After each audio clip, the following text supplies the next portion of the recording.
preventing pain, fear, and suffering of animals through nationwide education and awareness from all across the globe. This is Animal Radio.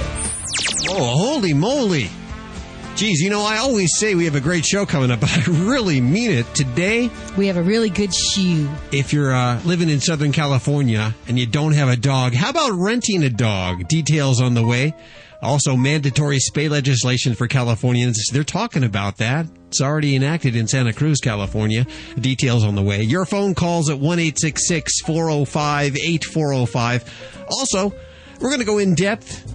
We're going to try to figure out what's going on with this dogfighting. Dogfighting in America, more prevalent than you may know. Hi, who's this?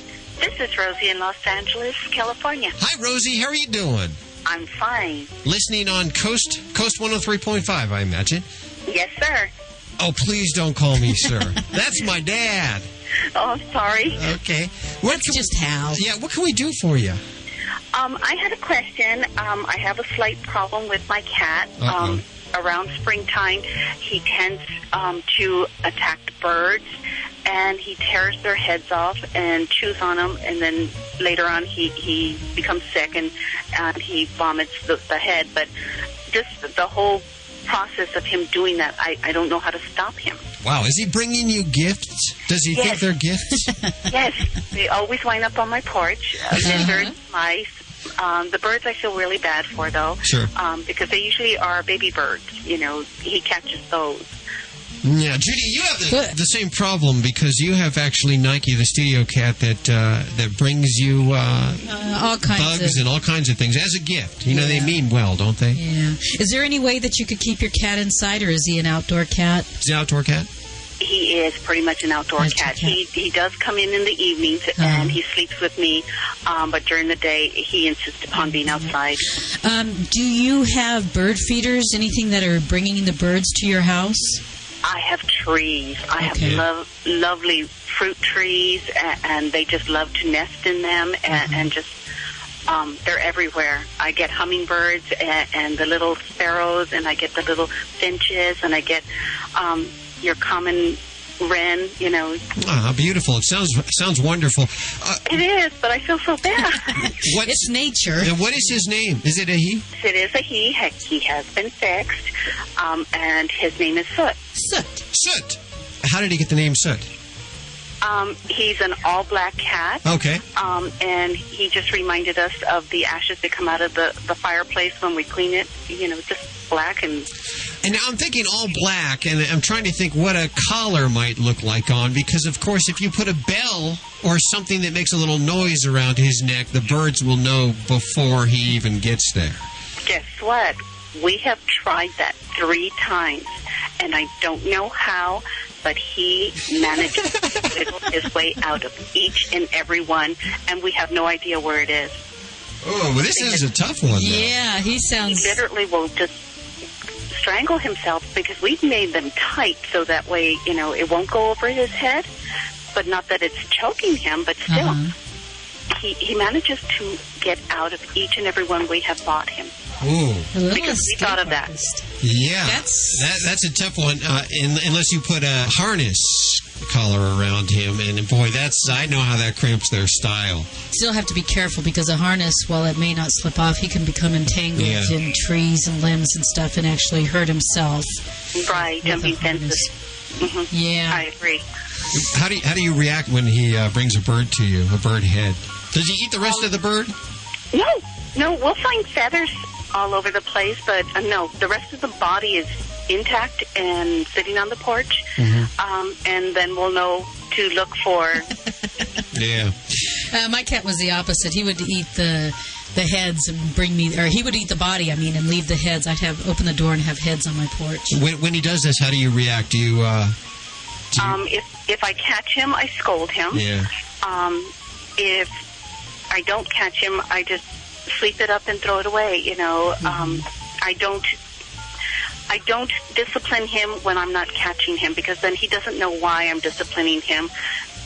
If I catch him, then he knows, okay, I'm being yelled at because I am doing this. Whereas if it's just a gift to him that he's left on the porch, well, I'm not going to discipline him because he doesn't remember that he's left this as a gift. Right. I killed something, you know. We all know this, that they're doing this just to be nice, to bring you a gift, and they're not trying to be bad. But, boy, that's a tough one. You know what? We ought to put that out. Who would know the answer to that? We'll go to our supervisor. Okay, I'm going to ask for my supervisor. See if we can get an answer for you, okay? Okay, that would be great, because I had a cat before that did this, and he wound up with head mites. Ooh. And then, I mean, they literally eat the head of a cat, these mites. Ooh. They get completely all over infested. And he's getting them from the birds? They get them from the birds, they do. Yeah. And I had to take them in, and they would scrape his head because they would just become crusted with this stuff from the birds. How old is Soot? Soot is, I believe he's 12. Pretty set in his way, so I guess a cattery might be out of the question, huh? Yeah. Okay, well, I'm going to try to find an answer for you, and meanwhile, we'll send some toys, if that's okay, some treats and toys. That would be wonderful. Okay. I'm sure he would play with those, too. Okay. Hold on, Rosie. Okay, 1 second. Great. Thanks for listening to Animal Radio. Always. Sunday mornings, you're there. You're awesome. Dogs or cats, horse or emu, animals are people too. Studies are showing that the common goldfish may be a lot smarter than we thought. 9-year-old Kyle Pomerleau agrees. He won Albert Einstein the goldfish at a school fair and soon noticed that the fish would react to him whenever he came near the tank. Kyle and his dad decided they'd try to train the goldfish to do something. They first bought a finger soccer kit from a dollar store and rewarded Albert with food every time he swam near the net. As soon as Albert got the net trick, they added a ball. Soon Albert was trained to push the ball into the goal for a treat. The father and son training team have heard from so many people eager to learn how to train their own fish, they've now started selling fish training manuals from their fish school website. They say it takes about 5 or 6 training sessions a day for about 3 weeks to teach most goldfish how to swim through a hoop.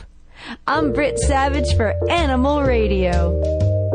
Animals are people too. Animal Radio. This is an Animal Radio News Update made possible by the Simple Solution Natural line of 100% biodegradable pet care products. No time for a dog? How about renting one? I'm Hal Abrams. From the state that popularized purse puppies, drive-through dog washes, and gourmet dog food delivery comes the latest in canine convenience.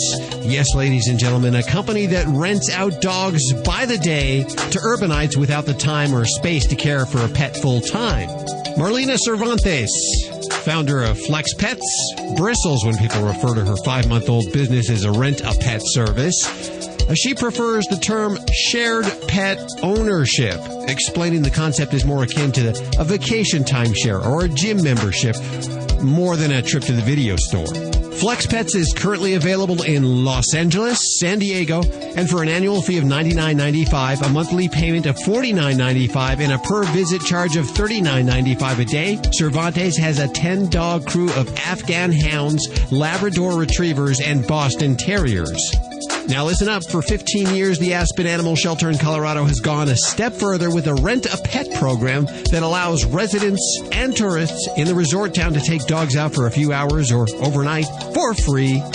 Get more animal news at animalradio.com. This has been an Animal Radio News Update brought to you by the Simple Solution Natural line of 100% biodegradable pet care products. Get more at animalradio.com.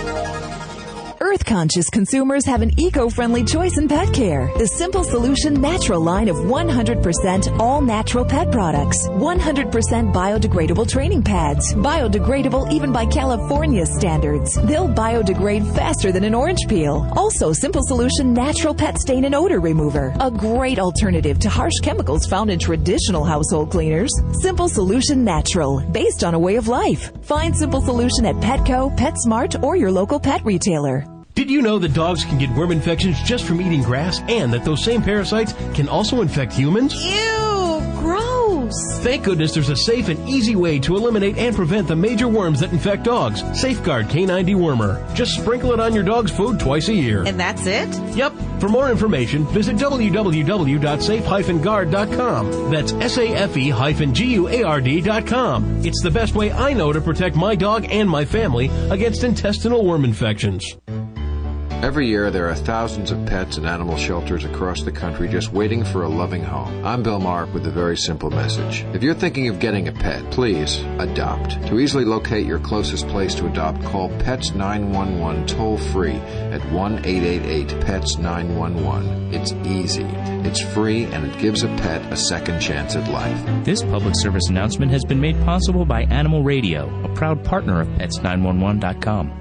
Hey, cat lovers, wish you never had to touch, smell, scoop, or buy cat litter again? Your wish is granted with Cat Genie, the world's only self-flushing, self-washing cat box. The Cat Genie looks like a cat toilet and cleans like magic. See it in action at 60catgenie.com. That's the number 60catgenie.com. Or call 1-800-517-4289. That's 1-800-517-4289. Cat Genie is totally litter-free. Okay, cats need to dig and cover. So Cat Genie uses permanent washable granules that never need changing. To cats, Cat Genie fills and acts like a clean litter box. See it in action at 60catgenie.com. That's the number 60catgenie.com. Or call 1-800-517-4289. That's 1-800-517-4289. Did you see the paper? They mentioned cloning animals for food. Seriously? I thought cloning was still pretty experimental.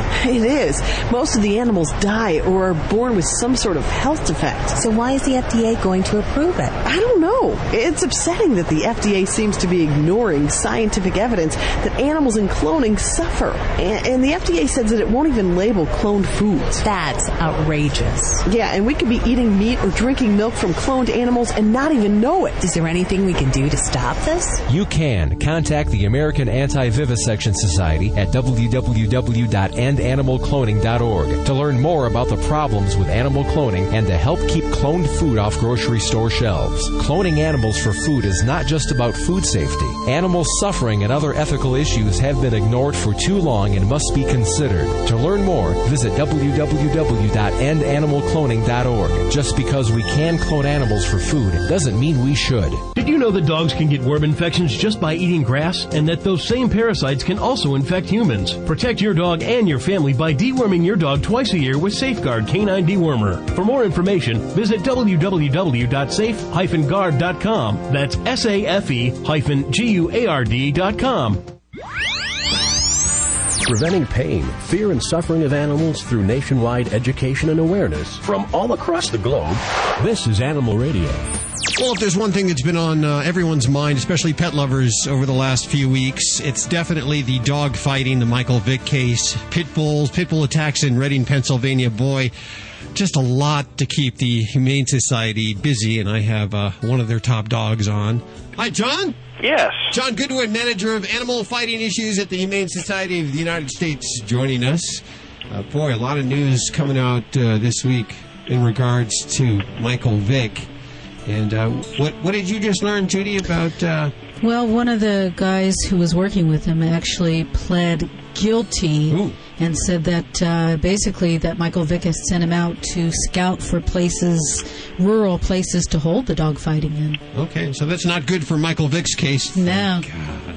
And I just want to say that we know this is going on pretty much in every state, everywhere. It's brought to our attention because of this high media figure, Michael Vick. And I brought John on to tell us some of the signs that we might find that there might be dogfighting going on in our very own neighborhood. Well, thank you for having me on to discuss this. And certainly dogfighting is more pervasive in our neighborhoods and our communities than people realized before this spotlight was put on the issue as a result of the Michael Vick indictment. Now, in a lot of communities around the country, animal shelters are seeing more and more pit bulls coming through the doors than they've ever seen, many with the telltale scars and injuries indicating they've been fought. And that's always kind of an indicator of how widespread dogfighting is in a community. But things to look for are properties that have a large number of pit bulls that are on heavy logging chains, restrained from one another, usually more than a regular family would have. I mean, no regular family is going to have 10, 15, 20 dogs. Sometimes you'll see conditioning equipment in the back, such as the treadmills they run them on, or pieces of rawhide or tires. These are like human treadmills they run them on? They're actually not exactly like human treadmills. Some of them will take human treadmills and modify them, but they have treadmills that are built specifically for getting dogs in top physical condition. A lot of dog fighters use them. Some people that are involved in other activities use them. And some of them, instead of having like a carpeted belt to run on, will have what they call, it would be a slat mill, where it would be small wooden slats. Others do have the usual carpet that you'd think of as being on a treadmill. Okay. And there are people that have those for legitimate purposes, but a lot of the times when you've got dog fighters do use those regularly, and when you see a large number of pit bulls and equipment like that, and some of the dogs have the scars around their muzzles or their legs, I mean, it really gives you a good idea that there's something to be suspicious of. That should put up a red flag. I also understand that they train using small cats and smaller dogs, and so obviously if you have an animal, this does not bode well for living nearby. Right. Well, that's certainly been a problem, because we see news clippings all the time from around the country about animals that have been stolen, and then they turn up in a dumpster on the side of the road with bite marks all over them. And it's more the street level dog fighter. The organized world of dog fighting, they breed these dogs for aggression, and they only breed the dogs that have shown that they can fight in the pit for an hour and a half or 2 hours, and that they can inflict serious damage against other dogs. And so they'll just breed this high level of aggression and this willingness to fight into them. Now, these more amateurish street fighters, those are the kind of guys that are likely to go around and steal animals for those purposes.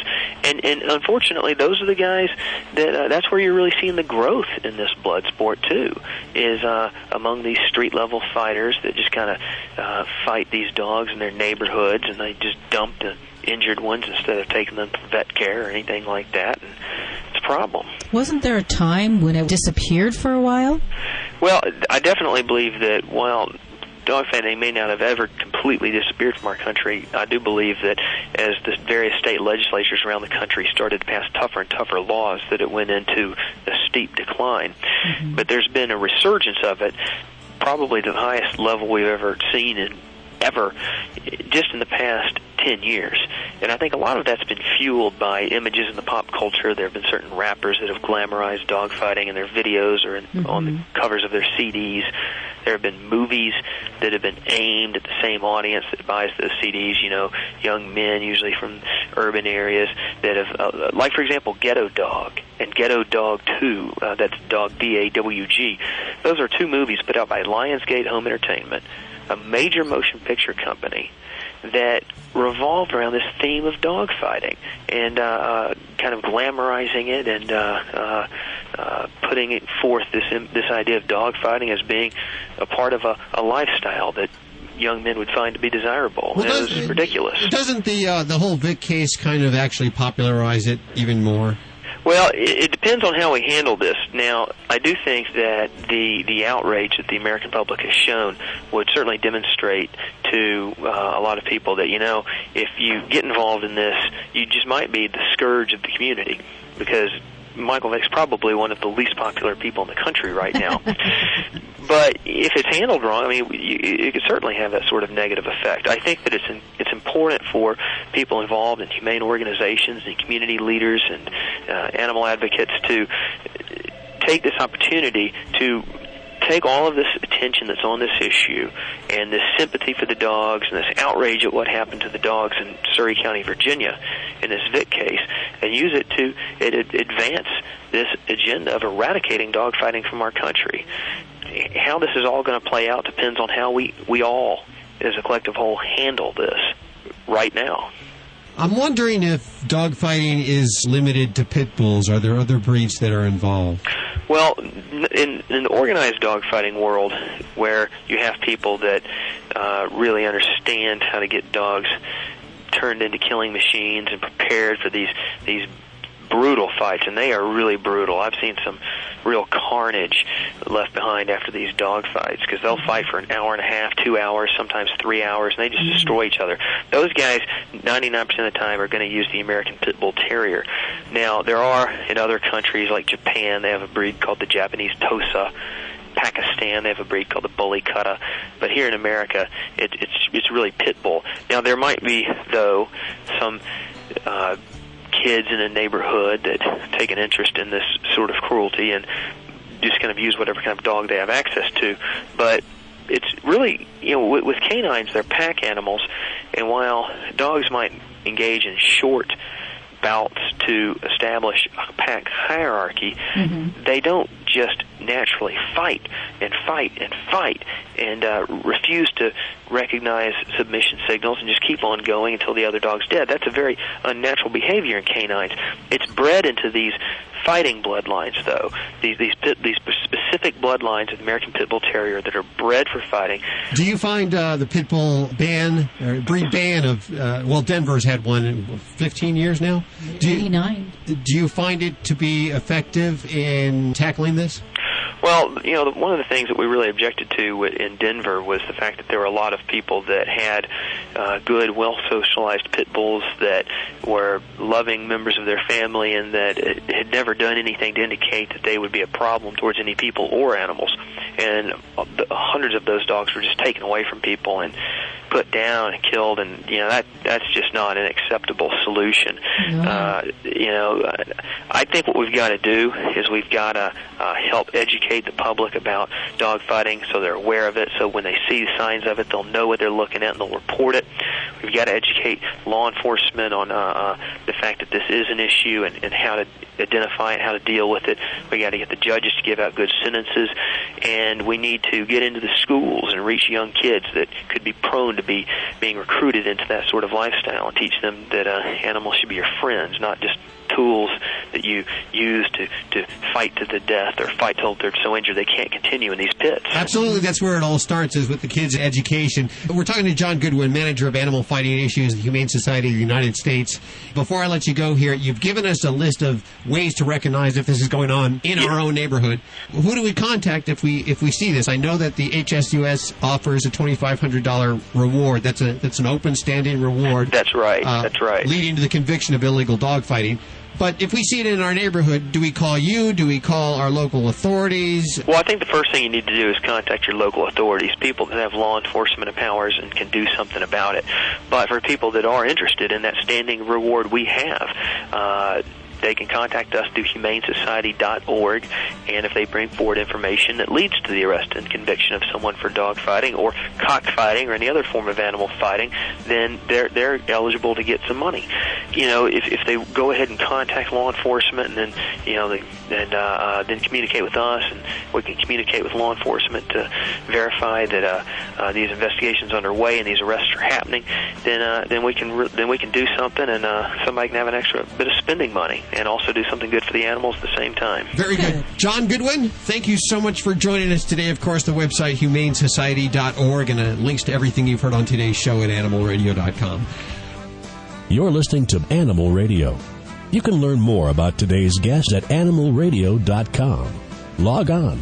Learn more. Hi, this is Betty White. All us animal lovers love Animal Radio. Please help every way you can to make life better for our animals, like the Morris Animal Foundation does. Preventing pain, fear, and suffering of animals through nationwide education and awareness from all across the globe. This is Animal Radio. Coming up in just a couple of minutes, a California legislator who's trying to put together a bill to make spaying and neutering mandatory in California. And apparently he's being taunted. CNN reports that he's actually going to drop his legislation because he's being taunted. We'll get him on the phone and make sure he doesn't do that. 1-866-405-8405. Hi, who's this? Hi, this is Sherry. Hi, Sherry. How are you doing? I'm doing great. How about yourself? Very good. Where are you calling from? I'm calling from St. George, Utah. Oh, lovely St. George. Now, this is a tough one because we're on 3 different stations down there. Which one were you listening to? I was listening to, I think it was 106. What can we do for you today, Sherry? I had a first I was interested in what you were discussing on the radio. There was a couple things I was interested in, and also if there was, my first question is a selfish question. It's for my cat. He needs to have his teeth cleaned. And I know when I go to the dentist, I worry about him being traumatized. I'm not the dentist, but the veterinarian. And I was wondering if there's any way that it can be done at home, if there's any way I could get the tools for it. I just don't like to have him over-medicated. Is that a possibility, or not for me to do it myself, but I want to not euthanizing myself. I want to clean his teeth myself. Yes, no, I understand. You follow me? I'm following you because I go through the same thing, and I think we all do. We all hear these horror stories about them being sedated. With the anesthesia. That's correct, That's always tough when an animal has to be put under anesthesia, and it's really tough when it's just for a simple teeth cleaning. And it could be a little bit expensive, too, around a couple $100, but... That's more than my own teeth, yeah. Yeah, let me tell you, though, what can happen if you don't get them cleaned. Unfortunately, infection could take over, bacteria, abscess, and all of these things can be fatal to your animal. It starts with the teeth, and what it does, it'll go into the bloodstream, and then it'll end up in the organs, the heart, and things like that. That makes sense, just like humans when if they don't get their root canal like they're supposed to. Right. Yeah, so we all battle. You're not alone, so when you say this is a selfish question, this is actually probably a lot of people are thinking about this right now. And there's no way to take care of it at home. It just is something that just needs to be taken care of at the veterinarian's then. Is that correct? Yes, but there are things you can do in between so that when he goes to the vet, he might not even need to be put under. I don't know. It depends on what your vet says, but there are formulas and such. Oh, okay. I'm going to let Hal tell you about because that. I know last year we met this guy at Super Zoo, Bud, and he has this Pet's Life, which is like a palatable mouthwash which cleans in between visits. That'd be great. Yeah, I also got from Hearts. They sent us, and I'm going to send this on to you if that's okay, a toothbrush with toothpaste. I wonder if he'd like that. He thinks he's a human, but I don't know if he wants to brush his teeth or not. Well, no, let me ask you this question. How does he interact with you? Are you able to get into his mouth? Oh, yeah. He's my best friend. He's a good guy. He's got a little bit of buildup now, and so I can tell it's a little sensitive. The gums are a little red. But I think that's why he doesn't let me look at his back teeth as much, is because it's probably starting to bother him. Yeah, hurt a little bit. You know what I do with my cat is I have it's like a thimble, a rubber thimble that you put over your finger, and you put a little of this toothpaste on. Oh, that would work. Yeah, he'd let me do that in a heartbeat. Yeah. All of these things are available at your store, and of course, it's just like humans. If you floss in between dental visits, it's not going to be so bad when you get to the dentist, but it's got to be done, especially if you see like a red line along the teeth. Is that correct? Yeah, if you see a red line, that's probably time. But what Hal was talking about in between is when you use toothpaste, don't use human toothpaste. Oh, yeah, very not use human toothpaste. No, they aren't able to spit it out, and it'll get into their system. It's not a good thing. There are pet toothpaste specifically for this. But, when it comes to a really good teeth cleaning, and if you're seeing signs like that, you really should leave it to the professionals and have your vet. And some things to do, some tips on taking him to your vet. Check to see with your local veterinarian who does the teeth cleaning. Is it a technician that doesn't have the proper skills and hasn't been properly trained? Or does the veterinarian do it himself? And you might also want to think about taking him to a vet that specializes in teeth cleaning. There are such vets? That's a really good idea. Yes, there are vets that specialize in teeth cleaning. And if you take them to your local, make sure that your vet's doing it, not a technician that doesn't have the proper skills with administering the anesthesia.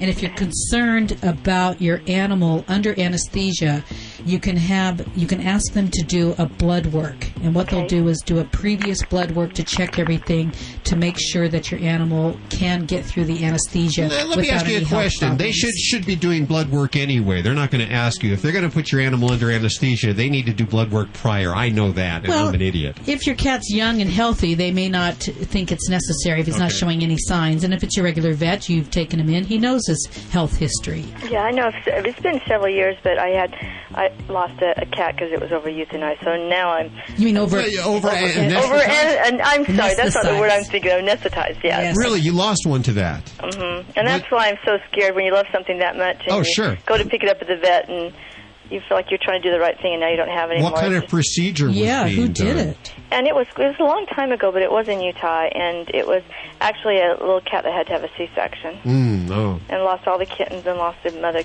cat, too. I'm sorry to hear that. Actually, we saved one kitten because I hand-fed it. Oh, good. So we did save one kitten. I mean, I bet it's been 15 years ago, but I kind of got a little gun-shy after that of letting any of my cats do anything that had to be, what's the word again?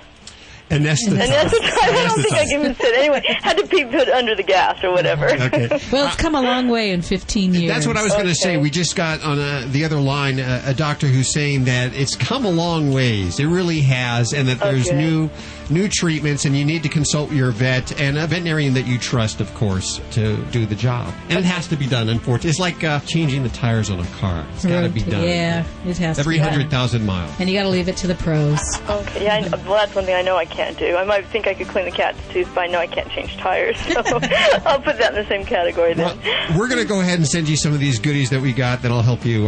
What's your cat's name? Rocky. It'll help you brush Rocky's teeth. Okay? Thank you so much. Thank you for listening to Animal Radio. Hold on one second, if you will. Hi, this is Rue McClanahan on Animal Radio. Spay and neuter your pets. Hey, cat lovers, wish you never had to touch, smell, scoop, or buy cat litter again? Your wish is granted with Cat Genie, the world's only self-flushing, self-washing cat box. The Cat Genie looks like a cat toilet and cleans like magic. See it in action at 60catgenie.com. That's the number 60catgenie.com. Or call 1-800-517-4289. That's 1-800-517-4289. Cat Genie is totally litter-free. Okay, cats need to dig and cover. So Cat Genie uses permanent washable granules that never need changing. To cats, Cat Genie fills and acts like a clean litter box. See it in action at 60catgenie.com. That's the number 60catgenie.com. Or call 1-800-517-4289. That's 1-800-517-4289. Hi, this is David Fry on Animal Radio. I want you to think about this. It's much more important what we learn from our dogs than what we teach them. Preventing pain, fear, and suffering of animals through nationwide education and awareness from all across the globe. This is Animal Radio. We have that legislator on the phone. Now, CNN says he has no spine. Some of his cohorts are teasing him. We're going to make sure that's not true because I think his legislation is awesome. Needs to be done. How are you doing, Lloyd? I'm doing well. How are you doing? I'm doing very well, thank you. I've been seeing this in the news, and I wanted to get you on the phone and wanted to talk about this. You, first of all, proposed legislation that would, I guess it's mandatory for spaying and neutering of animals, adopted animals. When you go out and adopt an animal, it will be required that you spay and neuter it. Is that the legislation that you're trying to get passed? In a nutshell, yes, it is. There's obviously a lot of details that go along with that, but yes, it would require that most animals in California be spayed or neutered. These are animals that people already own? Yes, again, with the exception of some exemptions that were put into the legislation, yes, and I think it's important to start with a foundation as to why. Yes, please. In California, every year we euthanize or kill 500,000 in cats. We send 1 million of them into shelters. About 50% of them get killed. That costs California taxpayers $300 million a year, just in the care, the housing, the feeding, the shelter costs for the animals. That doesn't count for the $160 million that the city of Los Angeles is spending to build new shelters. It doesn't account for the other jurisdictions around the state that are also spending significant amounts of money to build new shelters. So it makes financial sense. Really? Yes, there's a couple of ways you could address the problem, and one of them, the one that I've chosen, is to stop the flow of animals into the shelters. You can work on all of the rescue programs you want. You can keep building bigger shelters, but until you stop the flow of animals into the shelters, you're never really going to get a handle on the problem. I guess I agree with you 100%. Where the reason I'm calling you on the phone is this press release that I received from CNN says that you've withdrawn this proposal because you've become the object of personal attacks. That's not why we withdrew the proposal, and I would never want any opponents to think that personal attacks would discourage me from what's right. I will tell you, yes, the personal attacks have been very disheartening and very frustrating. I'm trying to solve a legitimate public policy question and save the taxpayers' money, and my opponents have chosen to make all sorts of wild accusations and other statements. We withdrew the bill because we didn't have the votes in the Senate committee. We needed more time to work on the legislation, and we're going to come back in January in an attempt to amend the legislation and move forward with something that we believe will pass the legislature and get the governor's signature. I'm glad it's not a dead issue then. No, it's not. So what kind of personal attacks? Oh, everything from calling me a criminal to numerous other accusations and assertions about my character, about my motive. What do they have to gain out of that? Who gets hurt by this legislation, I guess, is my question. There's a group of people out there who breed animals, and we have put exemptions in the legislation in an attempt to help legitimate breeders. The problem is the quote-unquote legitimate breeders, and I can't characterize all of them this way, but the vast majority of those who have contacted my office, to use the term loosely, as near as I can tell, and I've been involved in this issue for quite some time, they just believe it's their God-given right to breed their dogs and cats, and the rest of us should just get out of the way. They don't want to take part in any legitimate process.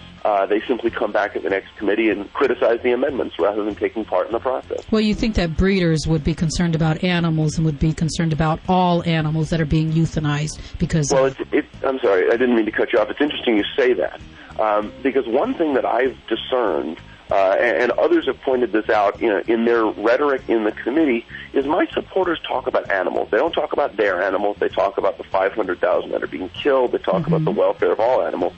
The other side talks about their animals. And what I've seemed to determine is they really do care about their animals. But there seems to be a disconnect. Their rhetoric is that I'm going to interfere with their right to breed their animals. And if I only knew how much they loved and cared for their animals. And I'm not doubting that they do.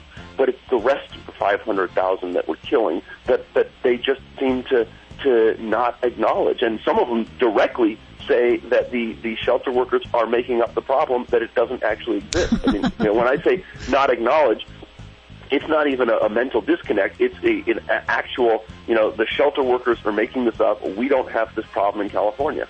There's a problem all over the United States. Well, that's my next question is California has always been a pioneer with legislation and bills. Is there any model of this working anywhere in any state right now? The ordinance that we've actually modeled ours off is a successful program in Santa Cruz County in California, where they've had it in place for 12 years and seen a 60% reduction in the number of animals going into the shelters. Wow. Good. Well, we're behind you on this, and we'll be following you. And good luck, and we appreciate that. Well, you must be getting someone's attention. They're listening. They're calling you, so... Keep going. Ruffle some feathers. Thank you very much. Or fur. You're listening to Animal Radio. You can learn more about today's guest at animalradio.com. Log on. Learn more. Animal Radio is brought to you by the American Anti-Vivisection Society. Stop the FDA from allowing milk and meat from cloned animals to be sold in grocery stores. Contact the American Anti-Vivisection Society for information at www.endanimalcloning.org.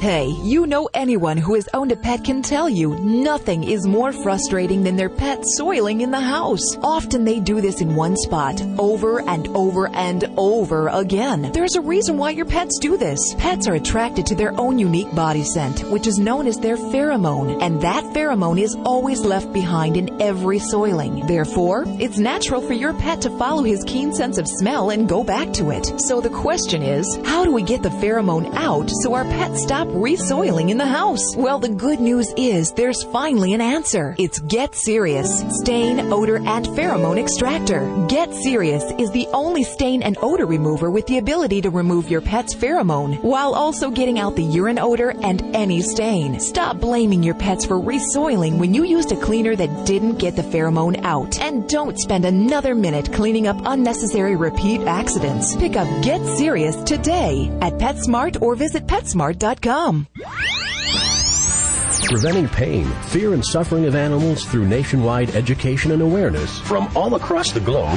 This is Animal Radio. Earlier, we were talking about renting a dog, a new rent-a-dog program that's coming out of Los Angeles, which there's pros, there's cons, but nonetheless, it's a $600 a year program. Cost, yes. Pretty costly program. And let's say you fall in love with that animal, you can't adopt the animal. And no, you're just renting them, and you got to give them back. They're doing it for free in Aspen, Colorado, at the Aspen-Pitkin County Animal Shelter. We have Seth Saxon on the phone. Hi, Seth. How are you doing? Hey, how are you? Thanks for having me. You're the top dog over there? You can say that. That's true. Okay. Well, you've had a rent-a-pet program going on for a long time where you allow resort visitors to check out a pet and perhaps adopt it? Correct. I have encouraged people to do that for the last 15 years because not only are the people having a blast, whether a tourist is taking a dog out on a hike or just walking around town and feeling like a cool local or missing their dog at home and living vicariously through the animal shelter, it's great what it does for the people. But most of all, it exercises and socializes our dogs, and oftentimes the animals end up getting adopted because of their exposure in the outside world. How many would you say get adopted? And I guess it's not just only adopted from the people who have rented, and when you say rent, it's free, by the way. But, exactly. But like you say, the dogs get out and they're on the streets and they're really exposed. It's amazing. More often than not, the dog walkers themselves end up adopting the dogs. I've had dogs go home on private jets to Texas, Florida, California, you name it. And so more often than not, the actual dog walker, but it's also great exposure in that someone will meet them on a trail or on the mall in town and say, wow, that's a beautiful black lab. And they'll say, well, she's up for adoption. And then the new people will end up adopting her. What kind of stories can you tell us? Well, it's so prevalent that our pet boutique within the Aspen Animal Shelter, we ended up calling Aspen Wags to Riches because we have these dogs that are found homeless on the streets of Aspen, or I even rescue sled dogs from a dog sled kennel here, and they literally end up, I can't mention names, but I'll just say they've gone home with a lot of wealthy, famous people, and the Wags to Riches is just fun, because obviously, as long as you can afford the vet bills and pay for food and supply love and responsible ownership, that's considered going from Wags to Riches as well. But stories that range from, people send us photos. We have one dog that was a sled dog here, lived on a 5-foot chain its whole life for 12 years except when pulling a sled, and now they've been sending us photos of the dog on their yacht in Sarasota, Florida. So wow. Stuff like that left and right. It's happening every day. So they're getting adopted by owners that are pretty much going to spoil them, guardians that are going to love them dearly. Exactly. We screen everybody thoroughly, and it's just really exciting. So for me, I read that article that was on the AP that I was mentioned in, and I am not trying to make money by, use the phrase rent them out, but what I love about it, it's just a win-win for everybody because it's great for the dogs, it's great for the people, and, it's a liability for me because people are walking my live animals around town. Mm-hmm. But I assume that responsibility, and I have the people sign waivers, and it just works out, and it's worth the risk. You guys have been recognized as one of the top 100 animal shelters in the United States, shelter programs, the dog walking program. You did your homework. Well, I got to say, there's a lot of shelters, and little old Aspen coming in there doing pretty good. You have a dog walking program, you have a rent-a-pet program. What other programs do you have? Well, the dog walking is the most fun for the general public. I have T-shirts that say, I walk the dog at the Aspen Animal Shelter, and you see people wearing them all around town. And so really, that's our best program, but we also host children's birthday parties here at the animal shelter. And as part of that, the kids go on hikes with the dogs. So we get responsible adults, and we go take them on a hike down to the river. It's really exciting. It really does sound like fun, and if you're planning a vacation to the Aspen area and you'd like to spend some time, maybe you're thinking about adopting and you don't know where to go on vacation, this might actually sway. Yeah, right. It's fun. People can check out our website, dogsaspen.com. And I hate to plug myself. I didn't get permission for that. Is that okay? Oh, absolutely, 100%. Okay. And they can always just Google the Aspen Animal Shelter. But that's all I'll say. I won't even throw my phone number in there. Oh, no, go ahead, if you want. Oh, thanks. So they can always call me, 970-544-0206, and we do encourage everybody. It's a great first date. I mean, that's a whole show in itself. It's neat because the people can focus on the animal, and they don't have to be stuck at a table asking one another about their lives. I love it. Yeah. And, of course, Aspen, a very beautiful place any time of the year, even this time of the year right now. And, of course, there's inexpensive places to stay around Aspen. There's Carbondale. There's a whole surrounding cities. You don't have to be rich and famous to plan a vacation there and visit the shelter there and rent a pet for the day. We'll, of course, put links to everything you've heard on today's show at animalradio.com. Seth, thank you so much for joining us today. Yeah, thanks for having me. Sounds like fun, doesn't it? Yes, it does. I want to go. Listen up. That's all we have time for this hour, but there's plenty more. 24 hours a day, 7 days a week, 365 days a year. Anytime. Get it at animalradio.com. And, of course, on your cell phone, anytime, anywhere, any provider, simply text ANIMAL to 27627. And remember, if you get a pet, please spay or neuter. And if it's a cat, don't declaw. And never, ever buy from a breeder. I'm Judy Francis. I'm Hal Abrams. We'll see you next week for more Animal Radio right here on this fine station. Have a great week. This is Animal Radio Network.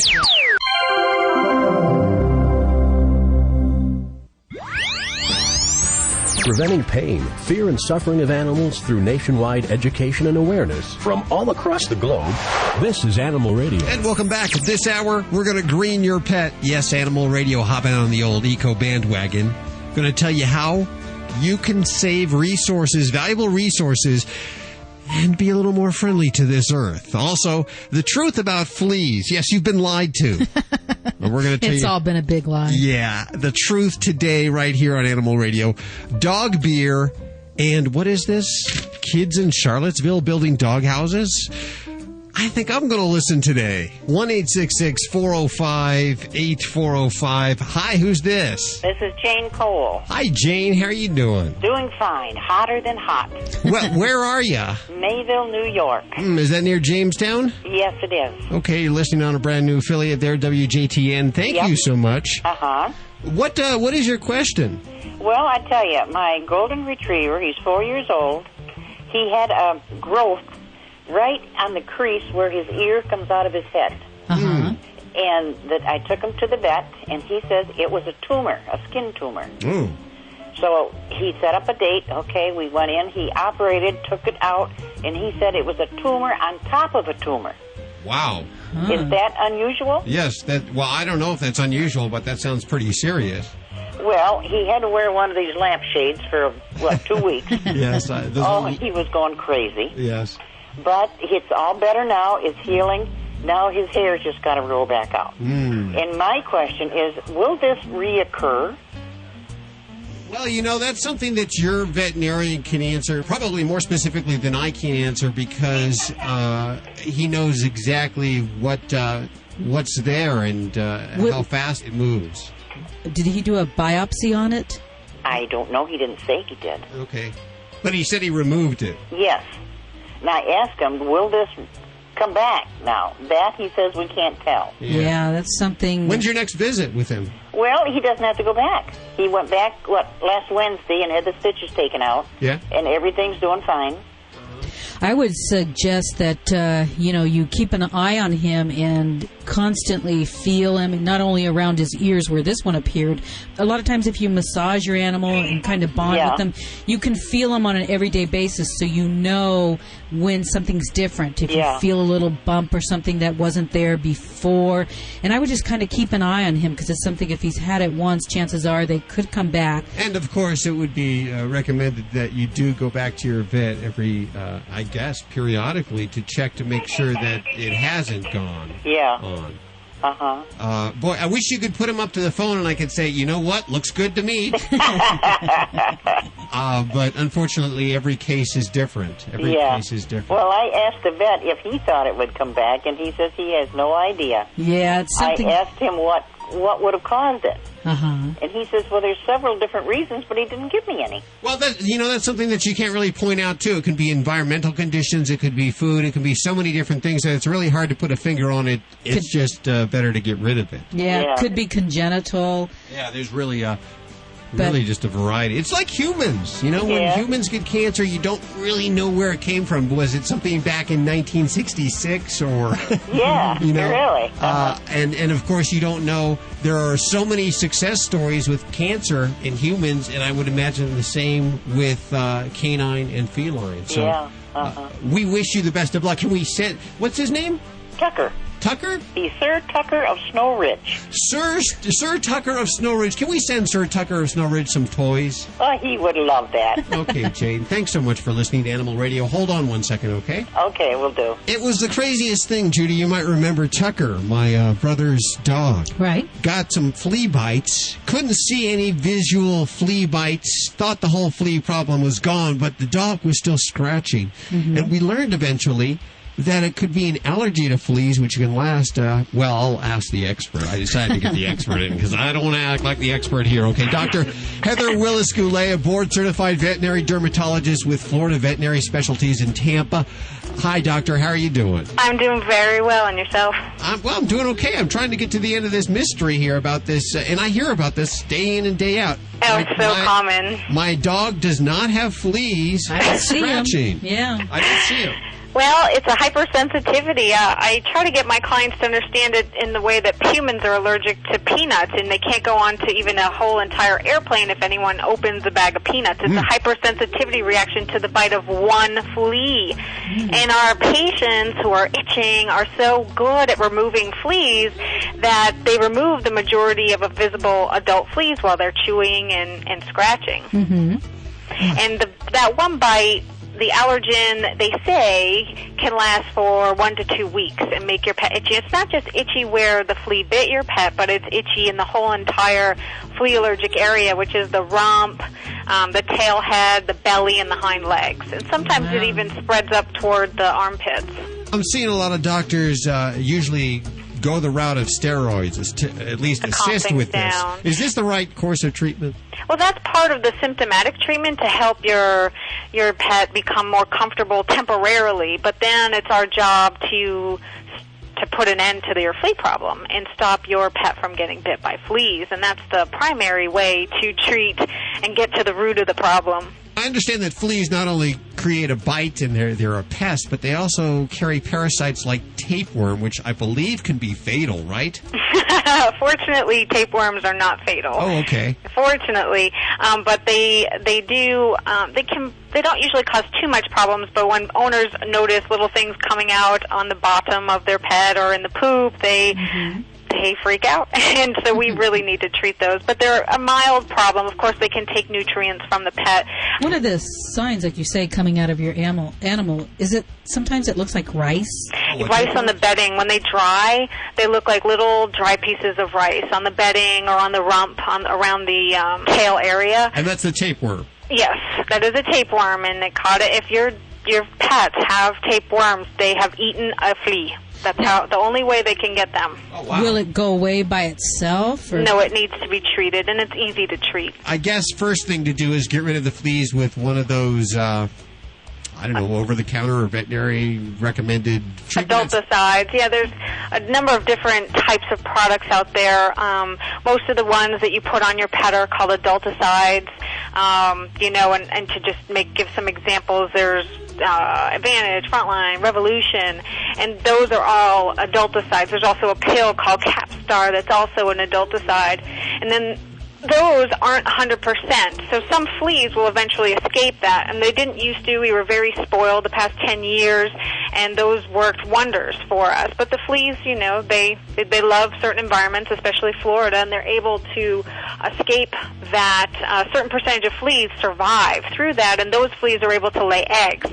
And once a female starts laying eggs, it can lay up to 50 eggs per day. Wow. And so that's where your problem is. So you're killing adults, but you've got all these eggs that are hatching in your yard and house. And so that's what you need to take care of. in addition to the adults if you're having a problem, and also to prevent resistance. And those products are what I call flea birth control, and what they do is they prevent the flea from reproducing. And some of the products like Frontline have that in them, and other times you have to take a separate product like Program, or it's also in Sentinel, and there's various others you can treat in your house that carry that, what I call flea birth control product, and that's the whole scheme of things. Now, if you're starting to see fleas in your pet, those fleas came from the eggs laid 3 to 8 weeks ago. So even once you start what I call the perfect flea control program with an adulticide and something to stop the flea from reproducing, remember that you're going to see fleas coming from those eggs that aren't treated yet in the environment for another, few months, and sometimes the fleas can adapt their life cycle to last even longer. So that's why you still see fleas despite excellent flea control. So it's really important not just to use the treatment on your pet, but treat the house, to treat the backyard. I mean, boy, you really have to go to if all you're having ends. a problem. If you're not having a problem, I'd recommend just the two types of products, whether they come in one as a combo or they come separately. If you're not having a problem, if you're having a problem where you're seeing a lot of fleas and you want to get some immediate control and relief for your pet, you can treat your house and yard. Just make sure those products are safe for your pets. As a dermatologist specialist, you must see every year poisonings of cats that have used dog adulticides. That's correct. I fortunately don't see them, but they do come into our emergency service, and that's very important. You have to read the labels very, very closely. A lot of the products that are over the counter are toxic to cats, and even some of the wonderful ones that we also sell in the veterinary hospitals are toxic to cats. So you have to make sure that product is specifically made for cats.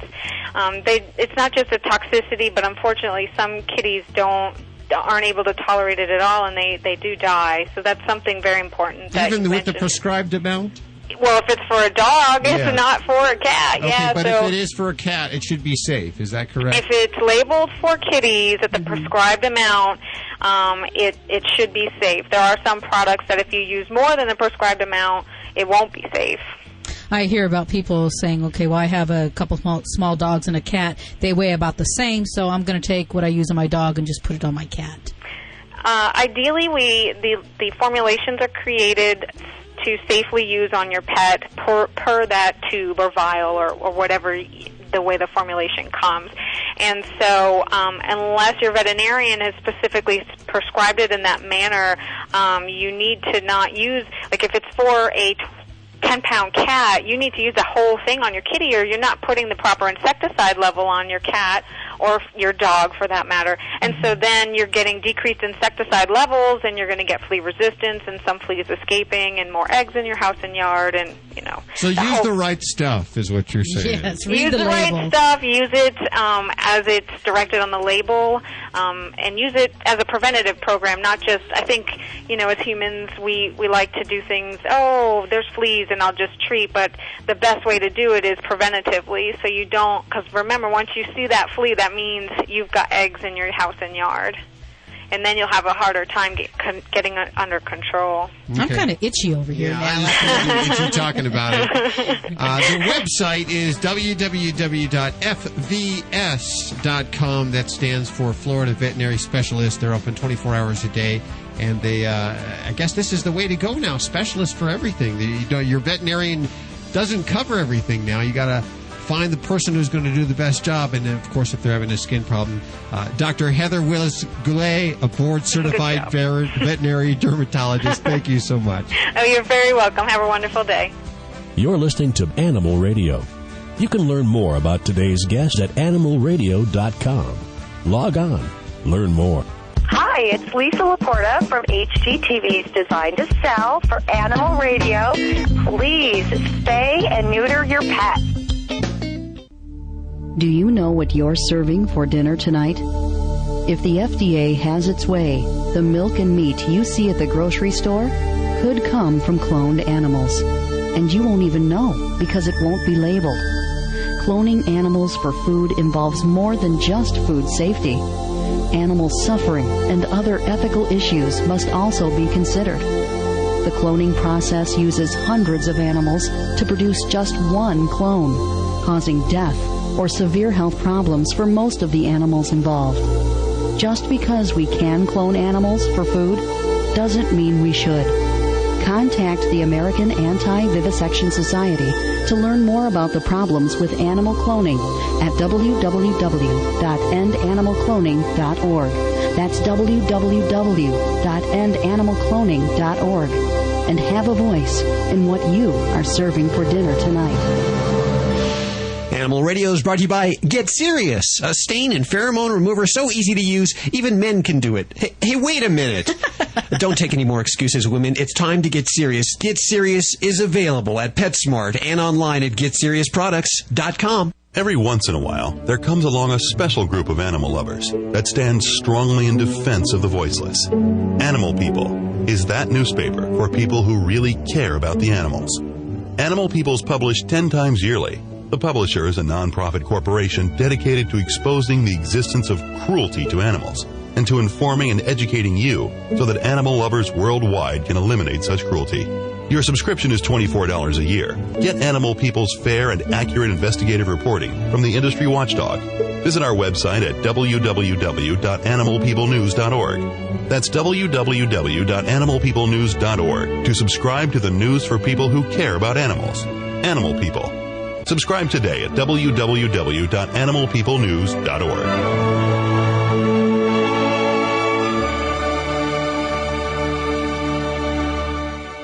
Hi, I'm Ken Schrader. In race car driving, seconds can win a race.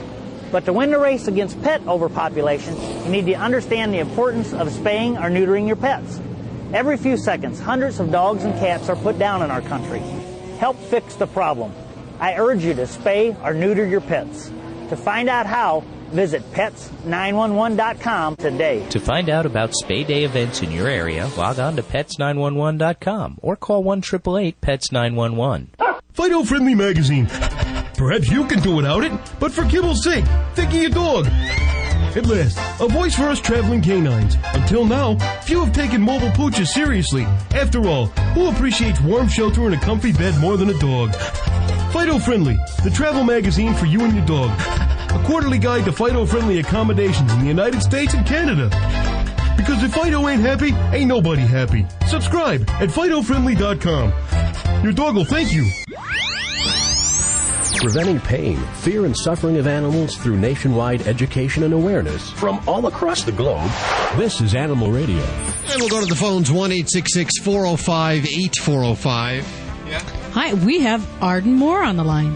You mean Arden Moore's, the famous author, is called into the radio show? Author? Yes, she's holding for us. She's not even scheduled to be on. Well, let's talk to her. Hi. Hey, how you doing, Hal? Well, hi, Arden. How are you doing? I'm trying to figure out what zip code I'm in. Yeah, I understand you're doing a little bit of traveling, huh? A little bit.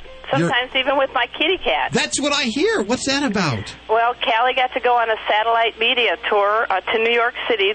We got back on Friday the 13th and to talk about the cat behavior answer book. Now, this isn't just a little short trip. You're in California, right? Yeah, so we made sure it was a non-stop flight. Okay. And did all the right things. And the one thing that is very, very important for people is that I didn't realize this. When it came to going through the screening, I took my shoes off, my laptop, and then they said, take your cat out of the carrier. Ooh, okay. Which is not going to be a fun thing right there with a million people probably around you and all the noise. All the commotion. Right, and I had a harness and a leash with her in her little bag part, but fortunately, Callie's 12. She's very well behaved.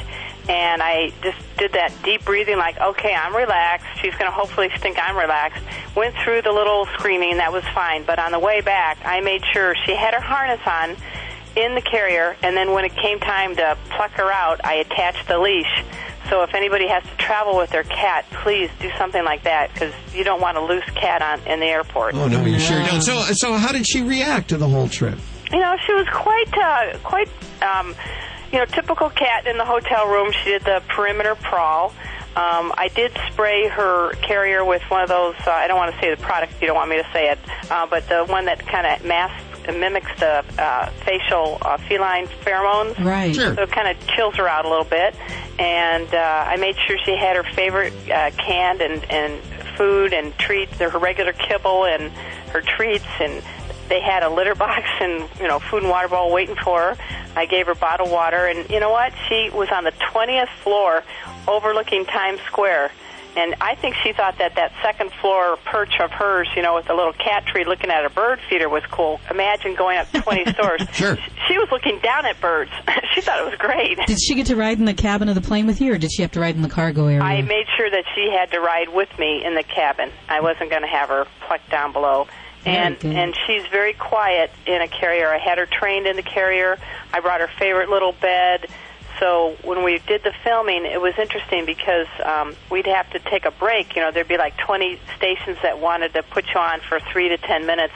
And sometimes you'd have like a 15-minute break between the next station. So I purposely would take her into the green room where she didn't feel as comfortable as the bed that was set in the studio on a little table next to me. So what I was doing was every time we had to go back to shoot, she wanted to go back to that bed because that was her comfort zone. So it was sort of a way of getting her to really hone in on staying on the bed. She stayed on the bed without even moving, just hanging out, looking at the camera. Wow. So I was really impressed. I want to know who her agent is because they got her trained. Very, very good. So the cat travels very well, and of course you were promoting the Cat Behavior Answer book, which is like one of these new little pocket books that is, well, they're cute. They're really cute, and they're easy to haul around wherever and learn a little bit about your animals. The reason behind the book is these are real questions fired at me from people through the years when I've did Prevention Magazine in my role as editor of Catnip. I mean, I've been asked cat questions at dog parks. So I've been keeping a log of all these, and that's what this book is. It's sort of the whole total of all these questions. And then we also had 3 experts that reviewed my questions, and we let them share some of their success stories. And if I could, I'd love to be able to mention they're Alice Moon-Finelli from Tufts. She's an animal behaviorist. Arnie Plotnick from New York City has a cat-only practice, and he's one of those guys that's got board certification in both feline medicine and internal medicine. And then Joan Miller, who's with the Cat Fancier Association, that knows everything and anything about every single cat breed. So I felt like I had my A-team on this book. Of course, this follows up the Dog Behavior Answer book. Yes, right, because I'm bipedal. I have 2 dogs, 2 cats. I've heard about that. I know. I have to confess it on the air. You guys get to break the story. Well, you know what else is, of course, you said you were editor of Catnip Magazine. If you can make it onto Jay Leno, you've just pretty much made it. Oh, yeah, I know. That's funny. That is pretty good, though. Can we go ahead and play the Jay Leno clip? This is... Go for it. It happened on Monday night. They do headlines. Jay goes over different spelling errors and omissions, and he pulled up Catnip Magazine. This is how it went. Pay heed to the warning signs. If you have a cat, my wife and I have a cat, cat's infected with heartworm disease, do not show any outward signs. Here are some of the signs. Difficulty breathing, diarrhea, weight loss, and the last one, sudden death.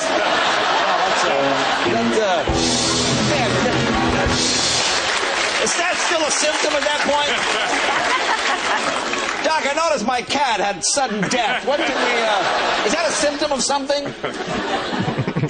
You know what? Hey, if Jay Leno pokes fun at Catnip, bring it on. That's great. That shows he's reading it. Well, I want to say that Catnip, it's sort of a newsletter. It's sort of like Consumer Reports for cats. It's not going to win any design awards, but it carries the latest in animal behavior and medicine, and we have a team at Tufts University that review everything, and I guess they like the sudden death as a symptom. They kept it in. Arden Moore, thanks so much. Oh, thank you both. I enjoy speaking with you both. Did you know that dogs can get worm infections just from eating grass, and that those same parasites can also infect humans? Ew, gross. Thank goodness there's a safe and easy way to eliminate and prevent the major worms that infect dogs. Safeguard Canine Dewormer. Just sprinkle it on your dog's food twice a year. And that's it? Yep.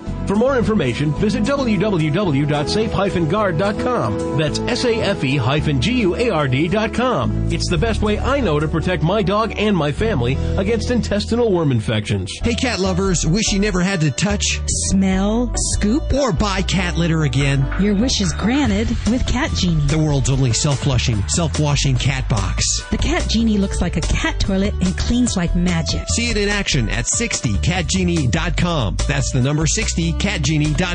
Or call 1-800-517-4289. That's 1-800-517-4289. Cat Genie is totally litter-free. Okay, cats need to dig and cover. So Cat Genie uses permanent washable granules that never need changing. To cats, Cat Genie fills and acts like a clean litter box. See it in action at 60catgenie.com. That's the number 60catgenie.com. Or call 1-800-517-4289. That's 1-800-517-4289.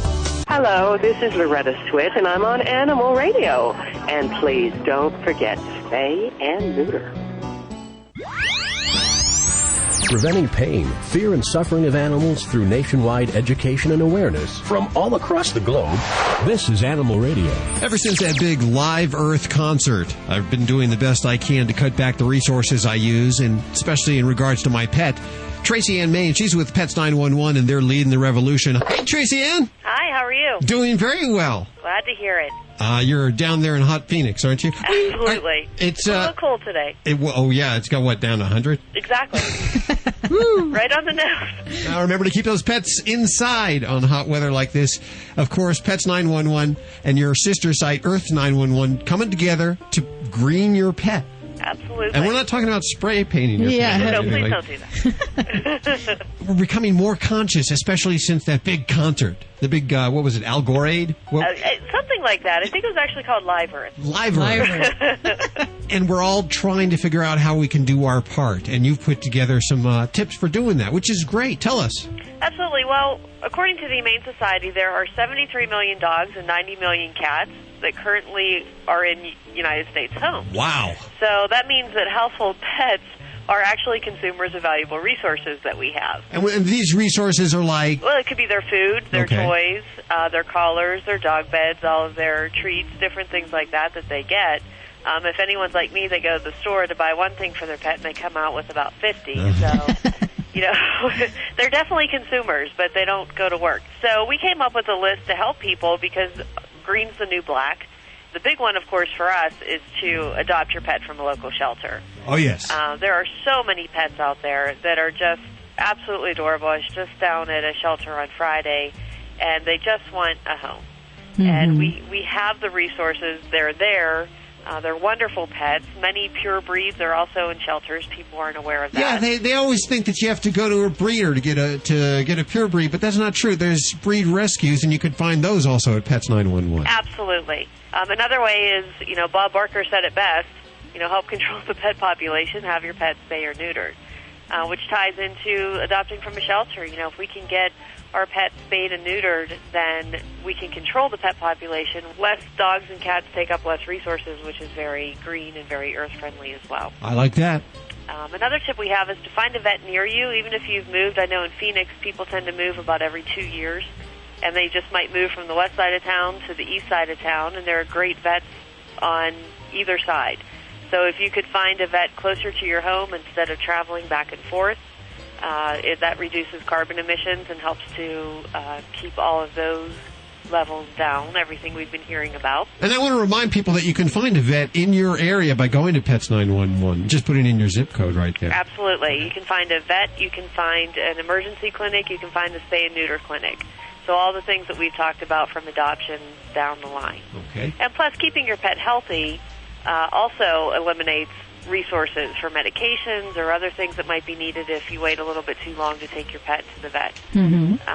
That's another reason to go to Pets 911 and find a local vet for yourself. Well, not for yourself, but for your pet. Unless you need one, too. They're cheaper. You can get an appendectomy a lot cheaper. Absolutely. You're not kidding. That's for sure. Look at your the food containers that you're bringing your pet's food home in. Don't just throw them in trash. probably everything that you're using, whether it's a can, a bottle, or even the bags, are recyclable. And if you need a place to go to find a place where you can recycle, visit our site, earth911.org, and you type in your zip code, and you can find a recycle center and what products that they take there. And, the same thing with recycling your pet waste, which is a great topic. Recycling pet waste. Well, or at least using biodegradable bags. Okay. Let's go that route. Okay. I like that. Yeah. I knew what you meant. I had to take you there. Yeah, because, I didn't want to go there, Hal. But That's all right. I take you to the lowest common denominator. That's why we love you. Yes. Okay, so those bags, because I do this with the cat litter. Every time I clean the cat litter, I get a new plastic bag. I guess I shouldn't be doing that, huh? Well, plastic bags don't break down. Yeah. Or else they won't in our lifetime, that's for sure. So if you find biodegradable bags, which are very common now in grocery stores, pet stores, pet supply places, they break down. And then that allows what's inside of the bag to also break down. Mm-hmm. And if you want to be super green, you can flush it. That's probably the best way to dispose it. Okay. I'd be there all day flushing all the water over and over with all the waste. But, biodegradable bags are a terrific way to go. And, if you could find those and use those, that allows what's inside to break down as well instead of being stuck in plastic bags in landfills. Good advice. Yes, and it then, is. Another great advice is to buy your pet sustainable toys. So sustainable toys. What kind of is that, like stuff made out of hemp? Right. Hemp collars, eco-friendly beds. There's all different kinds of things. And, a great definition of sustainable was done by the Brundtland Commission, which is it meets the needs of the present without compromising the ability of future generations to meet their needs. No, there's a lot of companies out there that are making those type of products. There are, and you'll notice now that they're actually putting them on pet products. Mm-hmm. This is eco-friendly, this is environmentally friendly, earth-friendly, all different types of terms for it. We're with Tracy Ann Maines counting down the 8 ways to green your pet. Most stations would have the top 10 or top 5. We have the top 8 ways to green your pet, and this is number 8. Number 8 is to keep your pet identified. And you wonder, well, how's that going to make myself green and my pet green? Mm-hmm. Once your pet gets lost, you use a lot of resources trying to find them.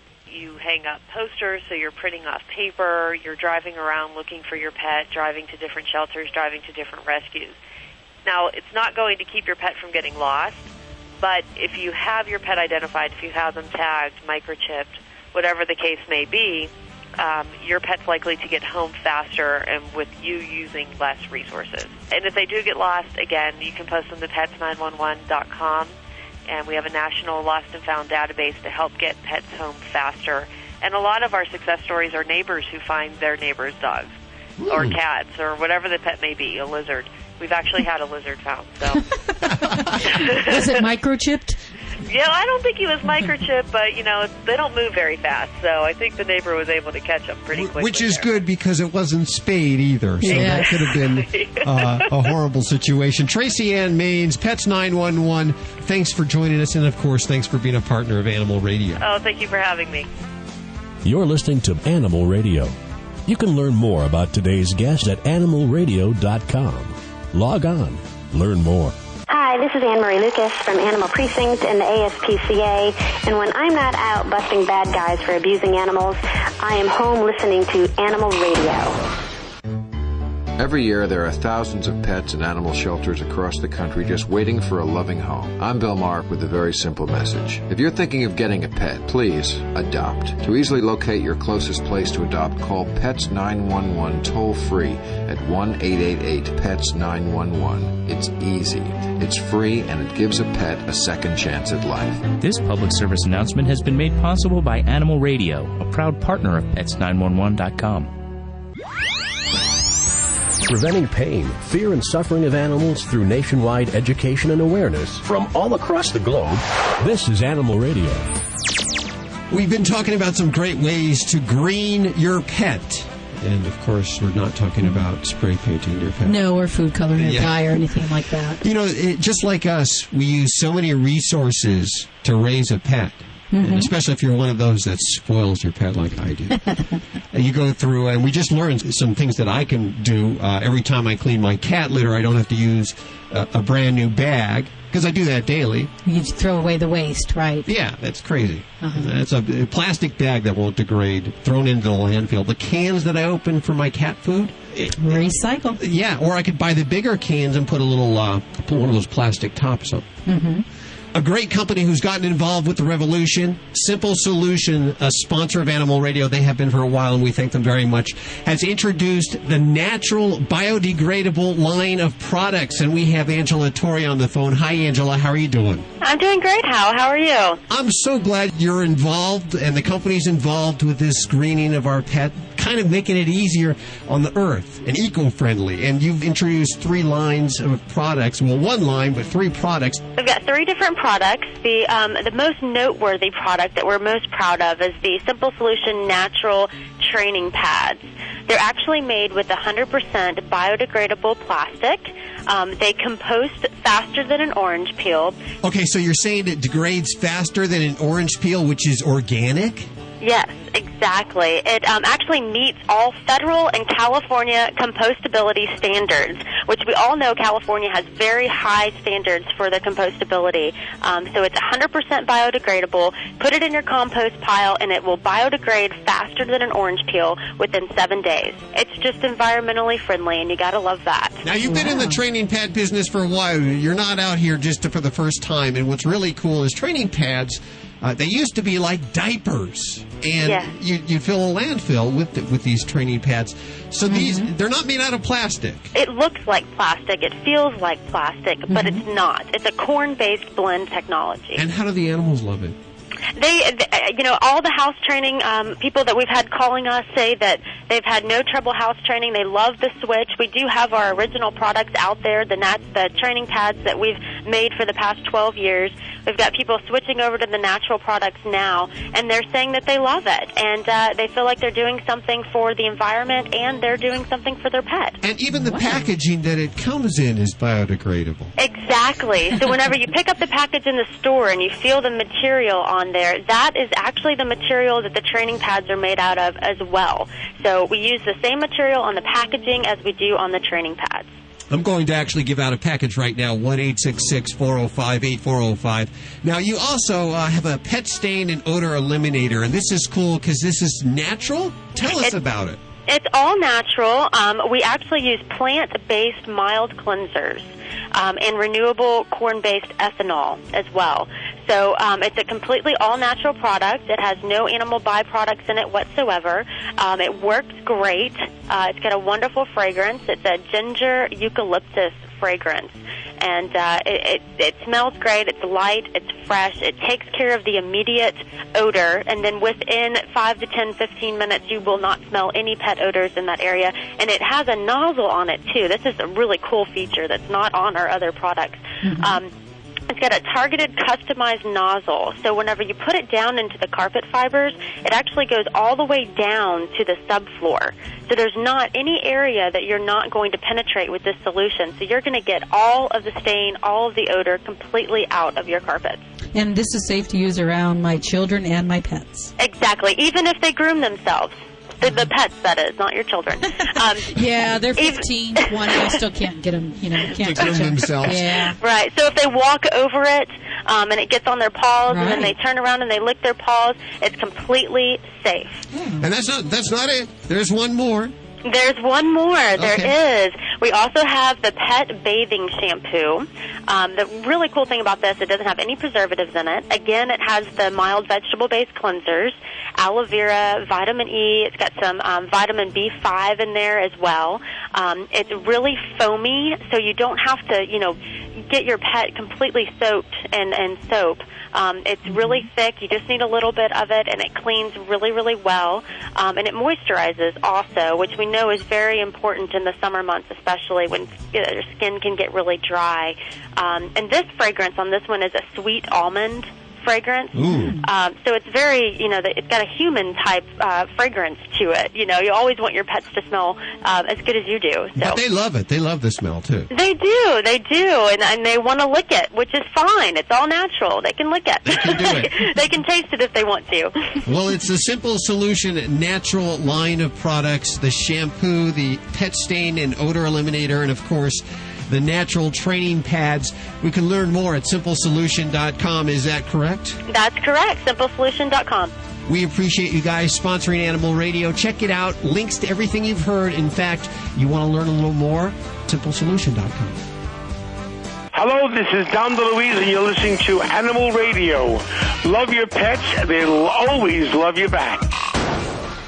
Hey, cat lovers, wish you never had to touch, smell, scoop, or buy cat litter again? Your wish is granted with Cat Genie, the world's only self-flushing, self-washing cat box. The Cat Genie looks like a cat toilet and cleans like magic. See it in action at 60catgenie.com. That's the number 60catgenie.com. Or call 1-800-517-4289. That's 1-800-517-4289. Cat Genie is totally litter-free. Okay, cats need to dig and cover. So Cat Genie uses permanent washable granules that never need changing. To cats, Cat Genie fills and acts like a clean litter box. See it in action at 60catgenie.com. That's the number 60catgenie.com. Or call 1-800-517-4289. That's 1-800-517-4289. Preventing pain, fear, and suffering of animals through nationwide education and awareness from all across the globe. This is Animal Radio. New cookbook for humans and dogs. I'm veterinarian Dr. Jim Humphries reporting for Animal Radio. There's a new book coming to town, a new cookbook. It's going to be out in October. It is for people who would like to cook meals that they can share with their neighbors and their dogs, which, frankly, I think is great. Entitled The Dog Ate It, Cooking for Yourself and Your Four-Legged Friends, the author shares recipes for dogs and owners alike. Try stuff like Chow Bella Burgers or Growly Good Granola or some dog-friendly salads. Not sure my dog would eat a salad, but they've got salads. This is certainly not new. I've seen dog cookbooks on the shelves for 2 decades or so, but they certainly are fun. The book also provides some doggy diet do's and don'ts and what foods to have on hand so you can invent your own canine-friendly recipes. Kind of fun. A bit more unique even than that is beer for dogs. Happy Tail Ale is a new non-alcoholic beer for dogs recently launched in the U.S. It is also non-carbonated and pasteurized. Made with choice malted barley and filtered water, the new brew comes in beef flavor, and it's fortified with vitamin E and glucosamine. Okay, stop. Think a minute. Beer for dogs, it's non-alcoholic, it's good for you. What's the reason? What's the purpose? I don't get it. As the story goes, it started with a family and their dog Cody. While out on camping trips, the family noticed that Cody would knock a beer over and then lick it up from the dirt. So, for Cody's second birthday, the family bought him some non-alcoholic beer. Then they decided to go all out, I guess, and make a special brew just for Cody. And, well, that's how it started. You can get a 12-pack for $20. Why 12? Well, I guess it's because dogs age faster than people and they need to drink more. Life is short, you know. Live it up. For the Veterinary News Network at myvnn.com, I'm Dr. Jim Humphries reporting for Animal Radio. Hi, Tammy. Hi, how are you? Very well. I sure wish I knew you about 7-8 years ago. When we were in Charlottesville. Right. Living in Charlottesville, of course, I slept in a doghouse there, and it was just a regular old doghouse right there on right there on the corner of the 29 and Rio Road. And that was to raise money for the local SPCA when I lived there. Now you have a program there called the Design and Challenge program, and I guess this is for 10 to 14-year-olds. Tell us what you've done. Well, what we've done is the program actually teaches kids about the construction industry, and the kids learn from area carpenters and different construction firms on how to design and build dog houses. And one of the biggest things that the kids wanted to do was to be able to offer something back to the community. So a group of kids decided that they were going to go ahead and call the Humane Society and see where they could find where animals needed their help. And so we located Mississippi on the list. And, well, they had a huge list. They were like, oh, we can do everybody. And I'm like, no, we can do one state. Our kids are very excited about this. They actually learn how to design the dog houses themselves. And we have an architect. What we do, an architect comes in and design the dog houses with the kids from scratch. And then the kids take their design and turn it into and actually build it. And this is no regular dog house. We're talking like Monticello? We're talking about Monticello. We have the mansion. We have a fire truck dog house. How many did they build?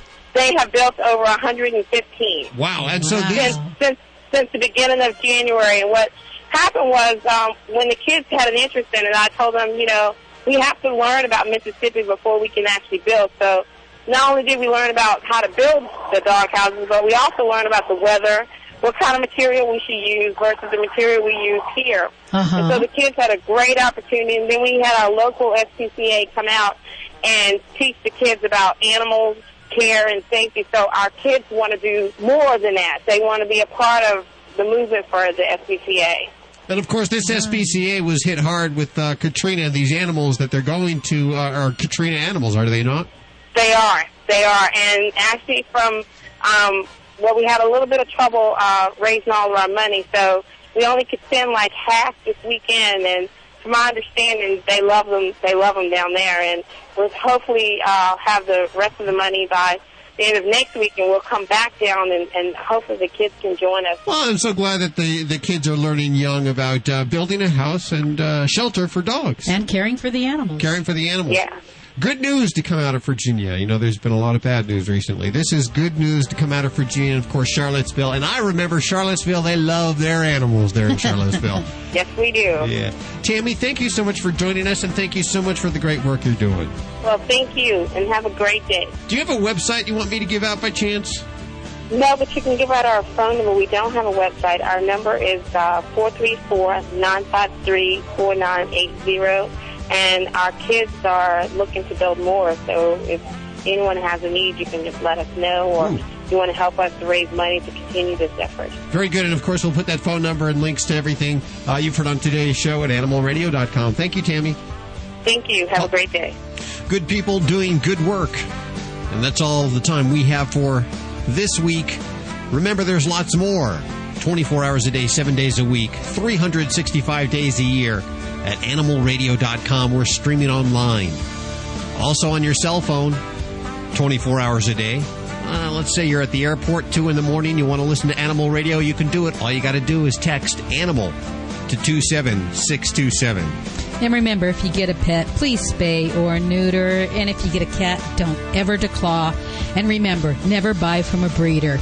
I'm Judy Francis. I'm Hal Abrams. We'll see you next week for more Animal Radio. Have a great week. This is Animal Radio Network.